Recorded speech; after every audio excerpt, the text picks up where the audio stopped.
السلام علیکم ورحمۃ اللہ وبرکاتہ۔ امید کرتا ہوں کہ آپ حضرات خیریت سے ہوں گے۔ دوستو، دعوت اسلامی اور تبلیغ میں فرق، آئیے اس کی جانکاری کے لیے میں آپ حضرات کے سامنے دارالعلوم دیوبند کا فتویٰ پیش کر رہا ہوں۔ چنانچہ کسی سائن نے دارالعلوم دیوبند سے سوال کیا ہے، پوچھنا یہ ہے کہ تبلیغی جماعت اور دعوت اسلامی میں کیا فرق ہے؟ تو چلیے دیکھتے ہیں دارالعلوم دیوبند نے اس کا کیا جواب دیا ہے۔ بسم اللہ الرحمن الرحیم۔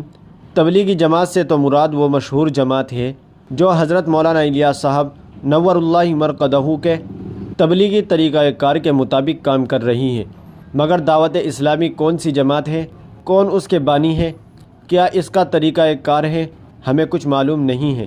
آپ اس جماعت کے متعلق پوری تفصیلات روانہ فرما دیں تو انشاءاللہ دونوں مذکورہ جماعتوں کے درمیان میں فرق بیان کیا جا سکتا ہے۔ واللہ تعالی عالم۔ دارالفتہ دارالعلوم دیوبند۔ ناظرین، امید ہے کہ مسئلہ آپ کی سمجھ میں آ گیا ہوگا۔ ویڈیو کو زیادہ سے زیادہ شیئر کر دیجئے گا اور ہمارے چینل کو سبسکرائب بھی کر دیجئے گا۔ تو چلیے پھر ملتے ہیں کسی دوسری ویڈیو میں۔ السلام علیکم ورحمۃ اللہ وبرکاتہ۔